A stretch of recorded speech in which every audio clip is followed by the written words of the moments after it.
అందరికీ నమస్కారం అండి. తల్లి బిడ్డల తల్లి కూతుర్ల బంధాలు. ఒకగానొక కూతురు ఒక తల్లికి చక్కగా పెంచారు, పెద్ద చేశారు, పెళ్లి చేశారు. అల్లుడు చాలా మంచోడు, మంచి కుటుంబం, మంచోడు, పద్ధతిగా ఉంటాడు. భార్యాభర్తలు ఇద్దరు కూడా చాలా అన్యోన్యంగా ఉంటారు. ఈ తల్లిదండ్రులకి కావాల్సింది ఏంటంటే ఇంకా మన బిడ్డ వెళ్ళిన చోట చక్కగా సుఖంగా కాపురం చేసుకుంటుంటే చూసి ఆనందించాలి, సంతోషపడాలి. ఈరోజు మా కళ్ళ ముందు మా బిడ్డ శుభ్రంగా బతుకుతుంది, అల్లుడు మంచోడు దొరికాడు, మాకు ఇంతకన్నా మాకు కావాల్సింది ఏముందే, ఒక్క పిల్లే కదా, సుఖపడుతుంది పోల్లే అని అనుకుని సంతోషపడాలి. వార్ధికానికి వచ్చిన తర్వాత ఒక్క కూతురే కనుక చూస్తుందో చూడదో వెయిట్ చేసి చూడాలి. అది కొన్ని రోజులు పోయేటప్పటికండి ఎలా అంటే అత్తవారేపు చక్కగా సఖ్యతగా ఉండి ఆ తోటికోడళ్ళు, ఆడబడుచులు, అత్తగారు అందరూ పెన్నత్తగారులు, పెద్ద అత్తగారులు కలిసిమెలిసి అందరూ కలిసిమెలిసి ఉంటున్నారు. ఈ తల్లికి ఇది బాధ అనిపించింది. ఎలా అంటే నా కూతురు అటువైపు వెళ్ళిపోయింది, మమ్మల్ని చూడదేమో అని ఒక ఆలోచన పెట్టుకుంది మనసులో. పెట్టేసుకుని ఎలా అంటే చీటికి మాటికి కూతుర్ని ఏదో ఒకటి అంటాం, నీకు నీ వాళ్ళే ఎక్కువ, మేము అక్కర్లేదా అని.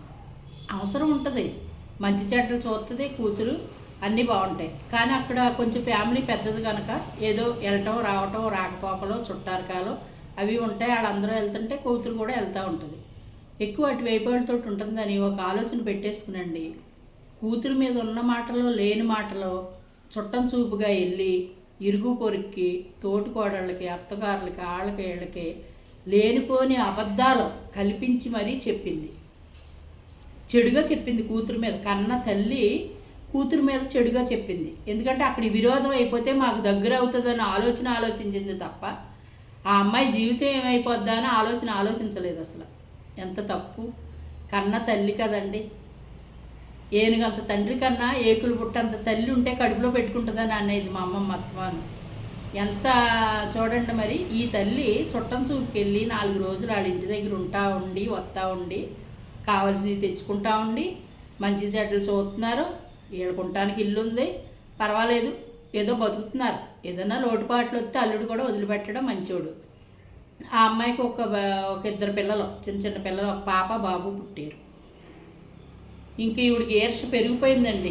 అటువైపు ఎప్పుడైతే చుట్టారకాలు కలిపేసుకుని కూతురు ఎక్కువగా వాళ్ళతో ఉంటుందో ఇంకా భరించలేకపోతుంది. ఒక్కొక్కటి లేనిపోయిన రిలేషన్లో అక్రమ సంబంధాలు కూడా పెట్టేసింది కూతురు మీద. వాళ్ళందరికీ తెలుసు అమ్మాయి గురించి చాలా మంచిది, పద్ధతిగా ఉంటుందని తెలుసు. అయినాను చెప్పగా మంచి కూడా చెడుగా అయిపోయి బుర్రలోనూ అయ్యే ఉంటాయి. అందులో ఎవరికో ఒకరికి విరోధం వస్తుంది అనుకోండి, ఇంట్లో అత్తవారింటి వైపు వాళ్ళతోటి ఇలా అంటే వాళ్ళ అమ్మే చెప్పింది, ఇది మంచిది కాదంటే వాళ్ళ అమ్మే చెప్పింది. నా భావాలు వాళ్ళలో కల్పించేసింది, కన్న తల్లే కల్పించేసింది. అది అలా పాతుకుపోయింది.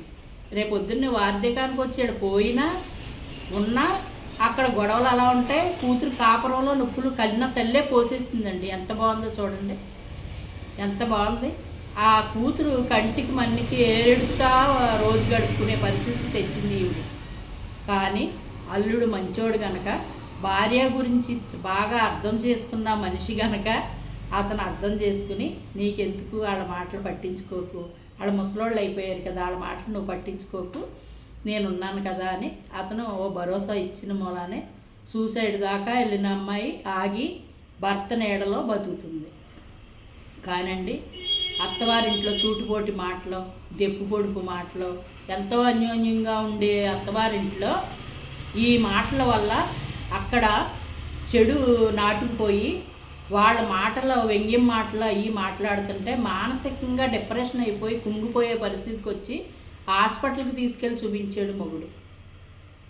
ఆ టైప్ ఆఫ్ కాపురం అయిపోయింది. అప్పుడు అర్థం చేసుకున్న భర్త కనుక అత్తవారింట్లో నుంచి బయటికి తీసుకెళ్ళి వేరే చోట కాపురం పెట్టుకుని, వేరే ఊళ్ళో కాపురం పెట్టుకుని ఆ పిల్లల్ని ఇద్దరిని చదివించుకుంటూ భార్య భర్తలో అన్యోన్యంగా ఉన్నారు. ఒక తల్లి పెట్టిన సిచ్చుకి కాపురం విచ్ఛిన్నం అయిపోయే పరిస్థితికి వచ్చింది చూసారా. ఇలాంటి తల్లులు కూడా ఉంటారు కదండి, అక్కడక్కడ ఉంటారేమో. మరి ఇప్పుడు చూస్తున్నామేమో చాలా అసలు ఒక రకమైన ఇబ్బందికరమైన వాతావరణాన్ని ఆ ఇంట్లో క్రియేట్ చేసింది. తన కన్న తల్లే చెప్పిందంటే ఎవరో కాదంటారు చెప్పండి? అత్తగారు అయితే గిట్టక చెప్పింది అంటారు. కన్న తల్లే కదా చెప్పింది. అలాంటి తల్లులు ఉన్నారని చెప్పటం కోసం మీకు చెప్పానండి. నాకు తెలిసిన ఫ్యామిలీ అది. వాళ్ళు చాలా సఫర్ అయ్యారు. ఆ తర్వాత పాప మాత్రం చాలా మంచోడండి. నిజంగా భగవంతుడు ఆ అబ్బాయి రూపంలో ఉన్నాడో అన్నట్టు ఉన్నాడు, మంచోడు. ఆ అమ్మాయి జీవితం బాగానే ఇప్పుడు శుభ్రంగా బతుకుతున్నారు. ఇంకెవరో లేకుండా దూరంగా వచ్చి బతుకుతున్నారు వాళ్ళు. చూసారు ఎలా ఉందో.